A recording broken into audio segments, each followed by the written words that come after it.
There's no longer scarcity helping the industry put titles in front of viewers. There's so many options available, and that's how the consumer is coming to the table. The strategy for most of the 20th century was not to create programming that people loved, but to create programming that was least objectionable. And I think where we're stuck is that so much of the thinking continues to be embedded in that, when now we're in a structure where we have to figure out how to make the business work while delivering love, or in the economist terms, very high consumer satisfaction. We kind of have to adjust the business, the economics, and all of the thinking behind it, because a lot of the old tools like giant budgets, that also won't work in the same way. Making shows knowing that 80% of things are going to fail, that's not going to work anymore.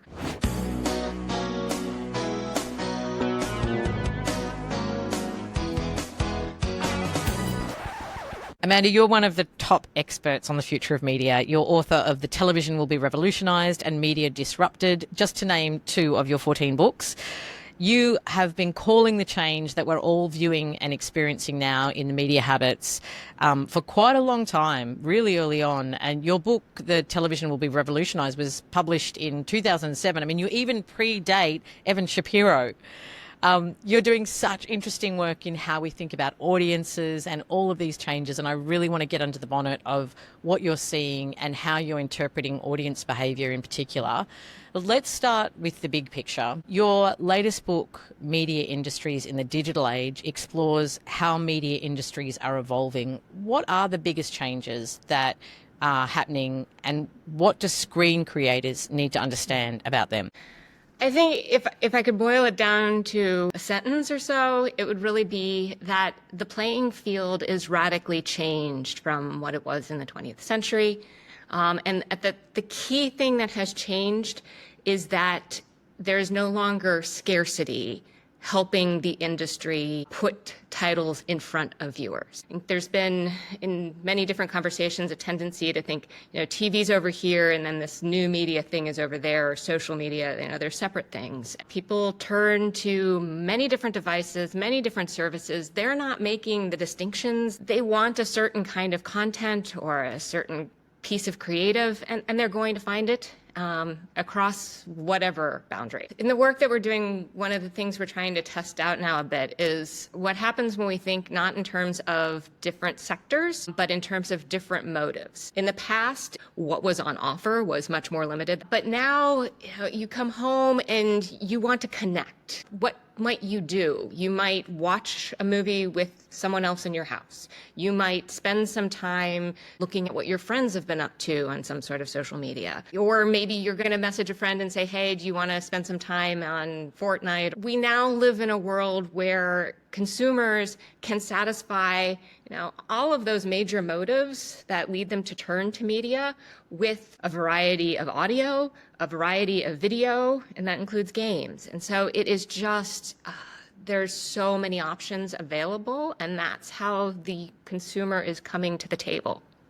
I think your work on audience motives is so interesting and so brilliant, and I want to dig into that a little bit down the track. But let's just clarify this scarcity element. Basically, as I understand what you're saying, is when there was, let's say, in Australia, Channel 7, 9 and 10, that was what you had. So you were more willing to compromise in what you engaged with, because if it wasn't exactly what you wanted to watch, well, there wasn't really that many more choices. But now, as we're talking about this broad spread of platforms, length of content, different creators from different places, that's the essence of the change that you're talking about in terms of how you put it, the move from mass media to micro or niche media.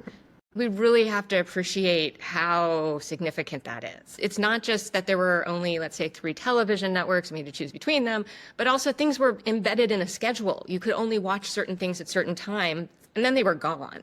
And just how different that is from a world of libraries. A Netflix library has 5,000 different titles, give or take. It's not saying many episodes of many of those titles. That's a tremendous amount of choice. YouTube, we can't even count them. And those things are available all the time. And the environment that creators were producing for was structured by it. And so that enabled creative to kind of, all it had to do was show up. And if it was there, someone was going to watch it. It was going to get sampled. There'd be some talk about it. And that's just not how things work. Consumers are instead following very particular desires. And that's what's leading them to make choices to be in many different places, watching many different titles, or maybe even not watching titles when they used to. The head of research for one of the US networks back in the 70s called the programming strategy of that era least objectionable programming. And that was a strategy that was possible because of the scarcity. Because you only had 3 choices, and you were probably watching those 3 choices and deciding among them with, a partner, maybe some kids, other family. And so the strategy for most of the 20th century was not to create programming that people loved, but to create programming that was least objectionable. And I think where we're stuck is that so much of the thinking continues to be embedded in that, even though, maybe we don't recognize that's what it's embedded in, when now we're in a structure where we have to figure out how to make the business work while delivering love, or in the economist terms, very high consumer satisfaction. That old system wasn't trying to satisfy viewers.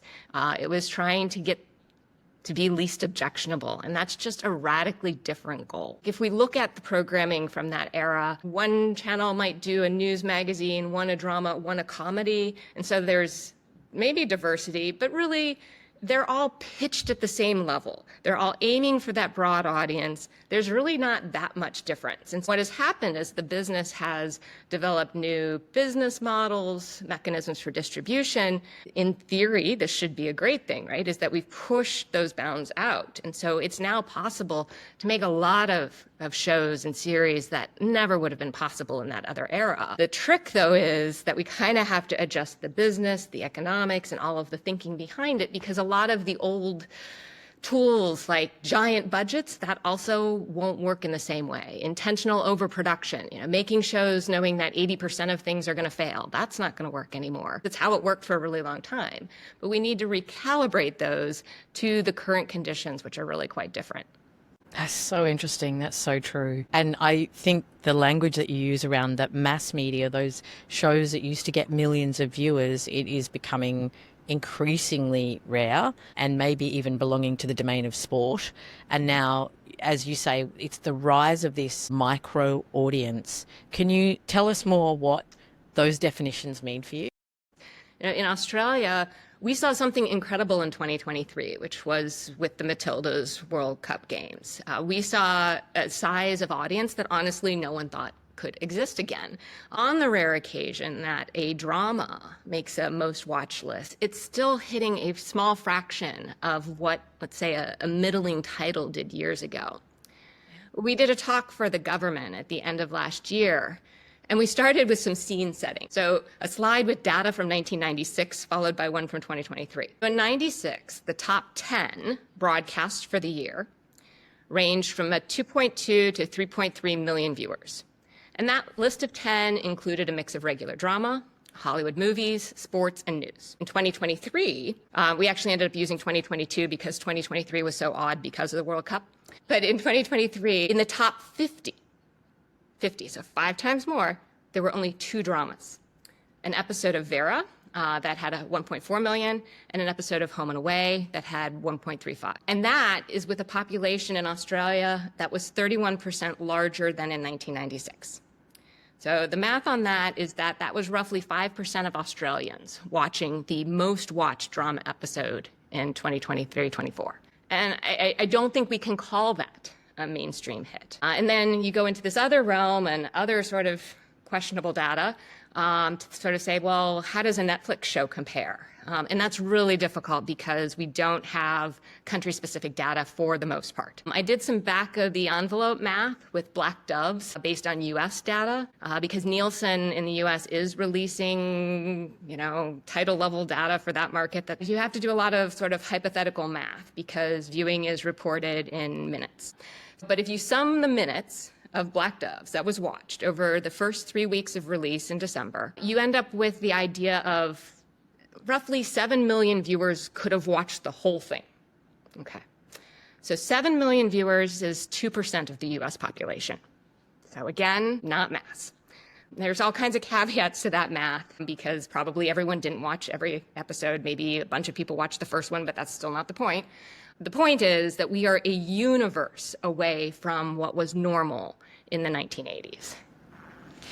So can we talk about the cultural implications of this? Because stories, as we know, are part of how we identify ourselves as humans and then as countries. And, you know, if we don't have those big shared culture moments anymore, or certainly not with the same regularity, what implications does that have for society in terms of these micro hits? I think in some ways we might be seeing parts of that when we look at topics like polarization. You can't make people watch things they don't love anymore. Maybe we're not all going to watch the same thing at the same time. I think if you have the right story and the right cultural moment, you might be able to accomplish that, but it's not a regular strategy. It's really going to be much more difficult for the storytelling to break through. With this change in audience habits, how can creators rethink their approach to finding and engaging audiences? You know, I think where we are right now is, I think the audience that we need to talk to are the commissioners, maybe more than the producers. I think really stepping back from how things have worked and what kind of shows have worked and what the priorities have been historically, and thinking anew about why it is that different audience groups might turn up for a show, you know, what would motivate that viewing might help. I think one spot where I see a disconnect in reading what a lot of the conversations within the industry sector and often what television critics or people who opine publicly about television say, the way that those people assume television or series viewing fits in humans' life, it's just not very realistic. Like, if it's your job to write about TV, I get that you are watching the thing as soon as it comes out and you're, you know, front to back and you're thinking about it all the time. But most people have very busy lives. And the only space, we're talking about a thing that is part of their leisure. We're on that churn of a schedule where if it debuted this week and you didn't watch it, well, then you must not want to watch it and we're moving on. And so I think being aware of the actual pace of consumption for normal people is part of figuring this out. And then also recognizing, you know, what are the conditions under which people come to view? And so going back to those motives a little bit, connection is actually a really big one. And I think because the streaming service moment came just after social media, and social media is so individualized that we kind of came with the same mindset. But from our survey of a representative group of Australians, slightly over half of all movie viewing is done with someone, and almost half of series viewing is done with someone else.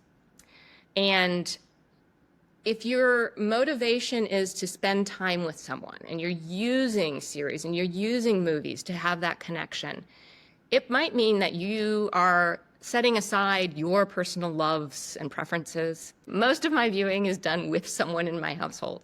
And I have two teens with very different tastes. And so we have certain shows going with one, certain with another. The shows that I can watch with my partner, that's yet another category. And then on the occasion that I get to watch something that I want to watch that none of those people will want, you know, I'm often, you know, months behind on those. And so thinking about not just making shows, but what are shows that different configurations of viewers can watch together? And sometimes we have a really bad day and we just want to escape. You know, that's a kind of program. You know, like, is this an escape drama or is this an enrichment drama where, you know, I need to be very focused and I'm going to be learning about something as I go? Recognizing that those are the underlying need states that viewers come when they're making a selection now, in this day and age. Now, they're not just turning on the TV. That doesn't happen. And so thinking about what needs will I deliver by giving this to an audience. Absolutely. I mean, there's so many interesting things in what you said. Just to pick up on your earlier point, we're still weaning ourselves off that overnight 7 days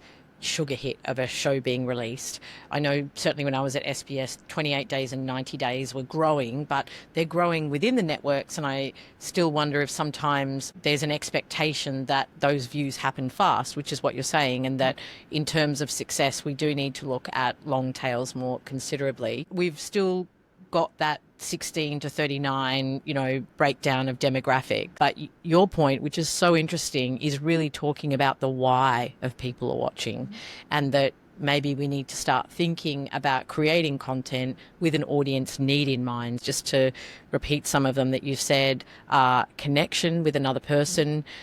So a show could be really made around a co-view. You also talked about escapism, like this is a show that's meeting that need. So what other needs are you talking about in terms of how we can start thinking about creating an audience connection to our work?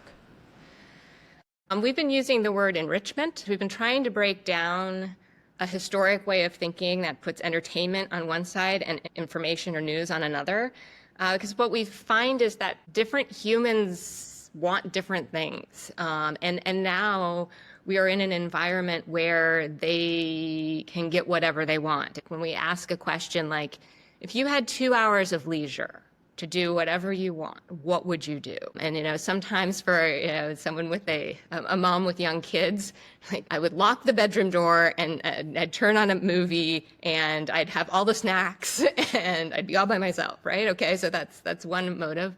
For another, it's I would explore my interests and like the things that we hear what my interests are so amazing. One woman was talking about how she'd start in her Facebook feed and, probably find something. She's very interested in the Tudors. And so she'd find sort of something about history or historical fiction. And if she had 2 hours, she would just kind of like keep clicking and learn more and more and more down that kind of chain of thought. For some, I'd spend a bunch of time listening to podcaster analysis of my favorite football team. We're not far enough to try and categorize enrichment, but we sort of see that as being a major use of content for many people. And that's the world that the decision to watch drama fits in.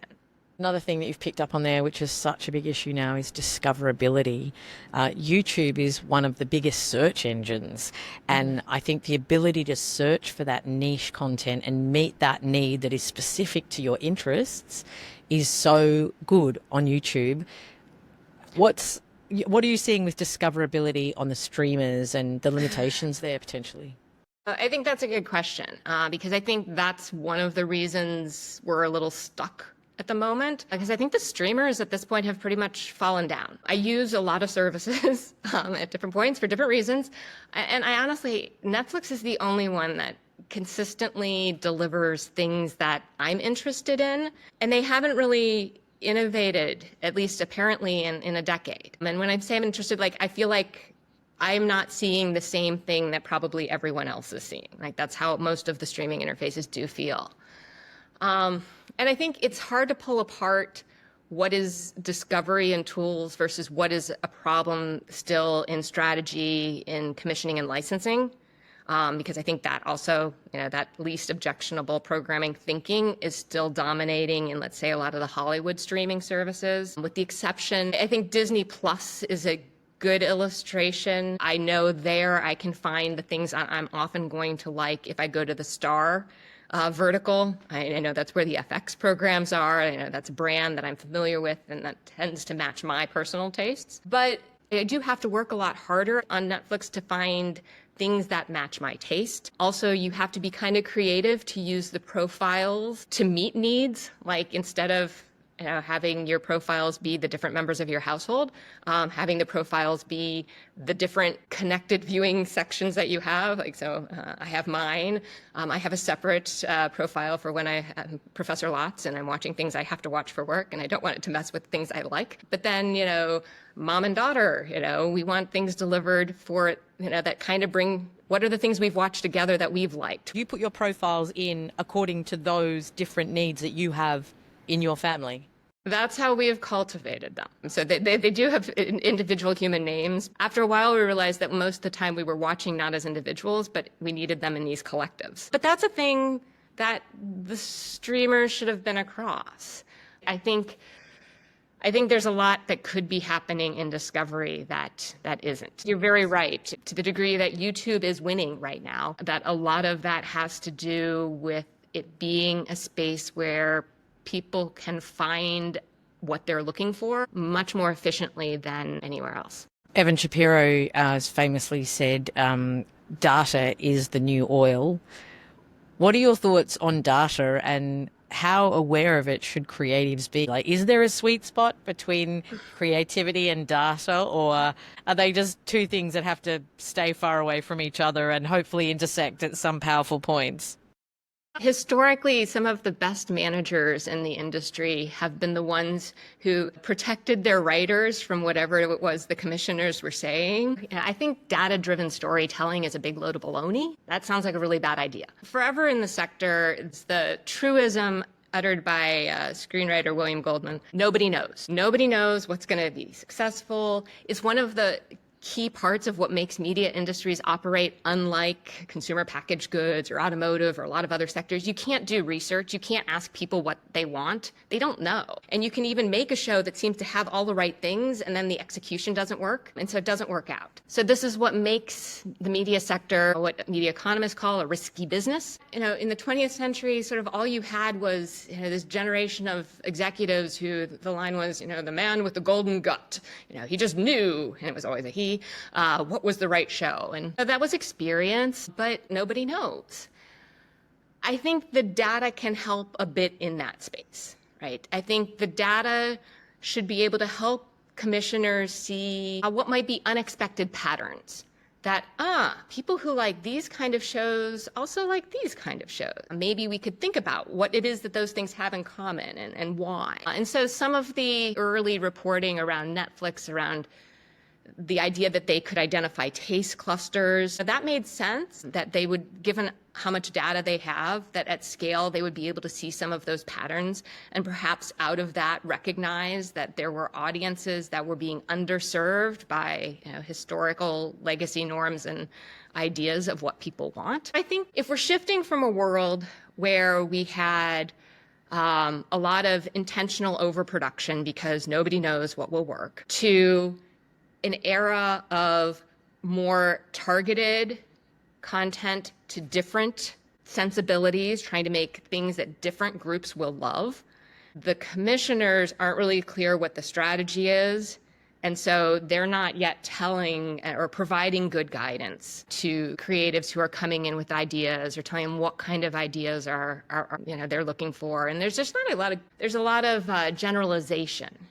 Yeah, it is a tricky thing because, like you say, this is an art, not a science. So while you can look at the numbers, like I've even heard Q from Netflix say that, they don't commission for an algorithm. People, I think, assume that the social platforms have really democratized content in terms of everyone getting a fair go. Is that true, in your opinion?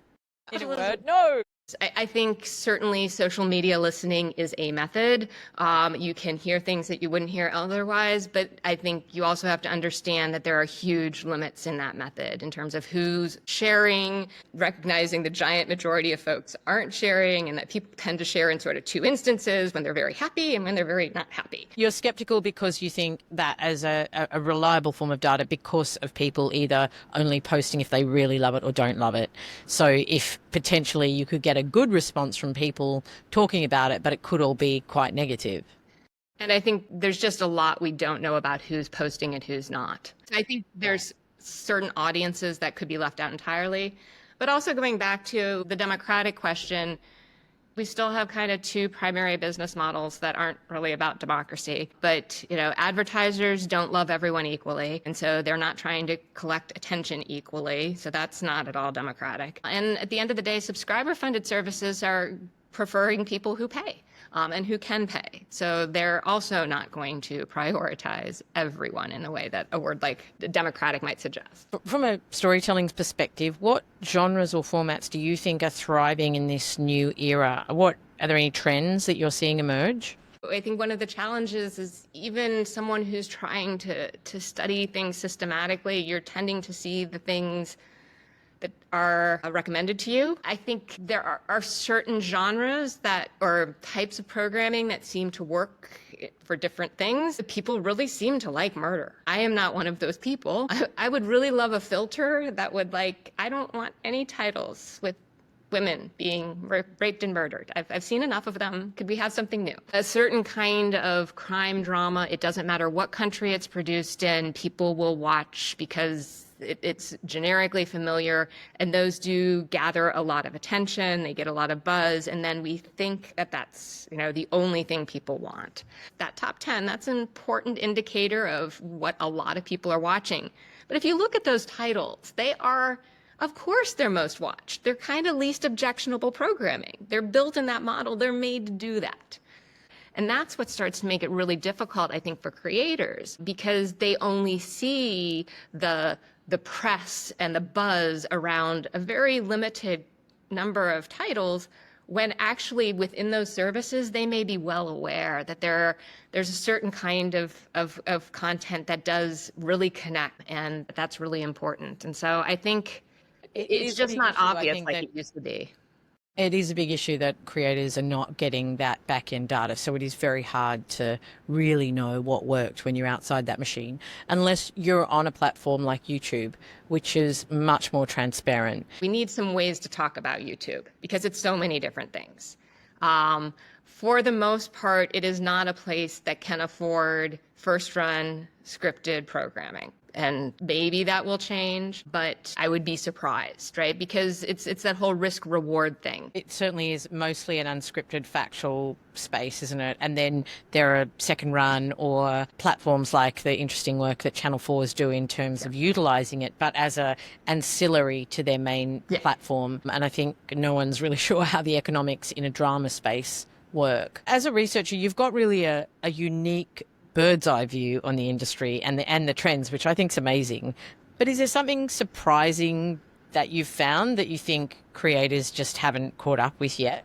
Yeah, I've talked a bit how the hits aren't hits. I think that's part of where some of the dissatisfaction and frustration comes from, is that if you're number one or you're on the top 10 in Australia, you think that's actually a big number, and I actually don't think it is. These titles just aren't the phenomena they once were. So I think that's a big piece. I think we used demographics in the 20th century because they were what we had, things like that 4-quadrant in age and gender. But that doesn't actually really dig into what people love. And so I think that is a thing that could be understood better. The government keeps asking, what services do you subscribe to? How many do you subscribe to? How much time do you spend on them? Which are interesting data points. But we ask value. What would you miss the most? Or what is the most important to you? And I think that's a question that gets at love. And it might be that the thing that you love the most isn't the thing you're watching the most, but it's I can only get that in one place. Right? And love is what makes you pay a monthly bill or to turn up quite regularly. And so I think shifting our thinking from trying to get the most of any kind of attention to what do we need to do to be important in people's lives, there's something there. Yeah, it's such an interesting distinction, because we have to wean ourselves off that sugar hit of wanting, 1 or 2 million viewers on something, because that is very unlikely to happen, and start thinking about how do we tap into powerful niches. And a word that I hear you using a lot in your work is satisfaction. Like, if people are satisfied with the engagement as to what their expectations are, then that actually creates a loyalty that will keep paying that monthly fee or will keep turning up. And to be clear, I understand economics. I understand economies of scale. We can rebuild this business to figure out how to make those kind of economic concepts work. But we have to really understand what we're doing at the core first. One of the things I also just want to pick up on is talking about, with these niche audience and these micro audiences, what that means for the amount of money that's invested. Like, there's no business model that works where you overpay for a product that is not getting those big numbers. What does that mean in terms of the cost of making television in the future? Obviously, prices can't keep going up and budgets can't keep going up, and actually probably should come down. I don't know if this parallel works perfectly. One of the interesting things that happened in the COVID period, when all of a sudden there's just a whole lot more Zoom, and all of a sudden you are seeing things on Zoom on ABC Nightly News and things like that. Nobody batted an eye. Like, it wasn't like, oh God, the quality is so terrible. Everyone was fine with it. And I think, I think there's probably a segment of content that is being overproduced. I think a lot of the rules of the industry about how you get more people to watch lead budgets to go up in a way that aren't important when you're creating content that they love. So star talent, very expensive, and imagine, that's how we're going to promote this. That's how we're going to drive people in. I don't think star talent has nearly the importance that it did in another era when you have, let's say, a well-tuned discoverability algorithm that can put the right content in front of the right person. I don't think people are going to be more compelled to watch the thing they love regardless of who's in it. So you start bringing down that kind of exponential star budget. I think experimentation with different forms and being aware of the lessons that are learned. It may be that some of the technological gains that are coming along do help bring down costs without sacrificing creativity and story. I think that certainly seems likely. So we need to think about the powerful niche, then need to match the budget to the powerful niche, and then be aware of what success looks like in terms of audience satisfaction and engagement within the demographic that is being created for. Yeah, and I'm not sure about powerful. I don't know that the niches are powerful. The niches just are. Like, if we're spending our time, we want what we want. And that breaks us into much smaller groups than we were in the past. Isn't it a powerful niche, though, if someone is really satisfied and engaged? Doesn't that mean that they are powerful as an audience because they'll keep coming back if they really love something and see themselves in it, or whatever the need that they're getting met through that story? Yeah. I would worry less about creating for niches, but that you're delivering a very specific value proposition for a kind of viewer. And I would hope that maybe in 5 or 10 years, we have some language, or we can kind of have categories for those kinds of viewers, whether they're kinds of viewers or where it's kind of different viewing moments. Yeah, so co-viewing is something that is talked about now, but I'm not sure if someone would pitch a show going, this is a co-viewing show, and maybe that's something we need to lean into, going, this is specifically created for mums and daughters to watch together. Yeah, I think it's tricky because co-viewing can mean lots of things. And I am mildly notorious at this point in my house for exposing my daughter to things that I should have not. But, so it's sort of what age is that co-viewing? But also, I'm exposing my American Midwestern sensibility here, but I don't think there are any parents and children who want to watch sex scenes together. So, so that's a thing that limits co-viewing. From your research, what is the impact that AI is having and is going to have on the screen industry, screen technologies? That is a conversation we're having around the university a whole lot these days. I think a lot of times we're talking past each other because AI can mean so many different things. I regard them as tools. And so they're different kinds of tools that are going to be useful in different cases. I suspect that the advances in dubbing and affordable dubbing that we've already had a significant internationalization of the business. I suspect that's going to happen to a bigger degree. And in many places it's already happening, but that actually, to the degree to which the markets are no longer national but global, it means how much drama do we need in the world? It's next level globalization. I don't think that's not automatically a bad thing. I think we have several conglomerates that have a very different mindset about global and local than we did 40 years ago. Netflix is producing in a lot of places that aren't the US, but is it just that they're making things that they could have made in the US. So that's a different thing. So remaining aware of that. You've done a pretty good job at calling the future early throughout many, many years. So looking 5 years ahead, what do you think the biggest changes are going to be in the next 5 years in the screen industry? I think for a long time, two primary categories of video have been series and movies. And I think that's going to diminish. It already has in some ways. Consumers don't experience them as radically different other than, in terms of length. And so the businesses behind them are likely to, become more connected as well. Is it a 2-hour story? Is it a 4-hour story? Is it a 6-hour story? A 10-hour story? They're stories of different length, but increasingly the way they're produced, the way they're marketed, it's not that different. The other big thing that seems possible is that discovery improves and that this new world becomes easier for viewers to negotiate. And I think part of that is likely to be fewer services or fewer services that are all trying to basically do the same thing. That's just not going to hold. And so it might sound harsh to sort of say, expect 3 or 4 streaming services that we have now will be gone. That doesn't mean that there won't be others, but I think perhaps that will make room for others that are doing more specific things. Potentially new streamers coming up that really do serve that niche as well.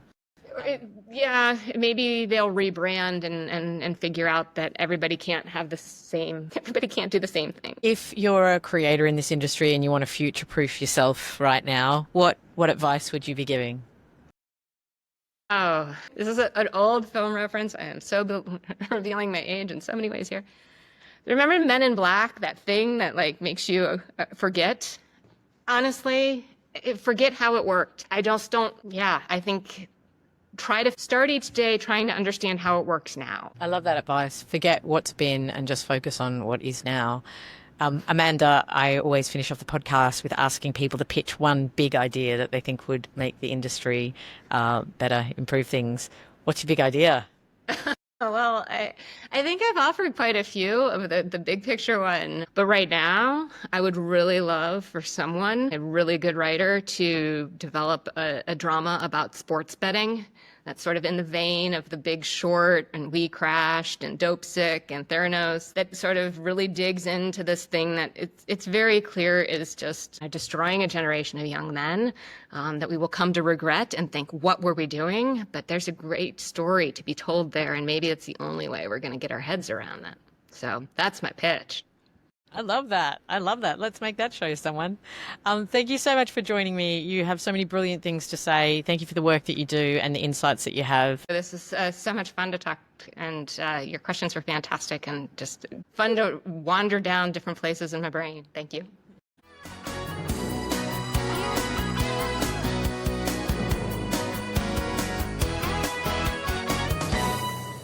We Interrupt This broadcast is recorded on the unceded lands of the Bunurong people of the Kulin Nation and the Kaurna people of the Adelaide Plains, and we acknowledge them as the traditional custodians and first storytellers of these regions. Always was, always will be.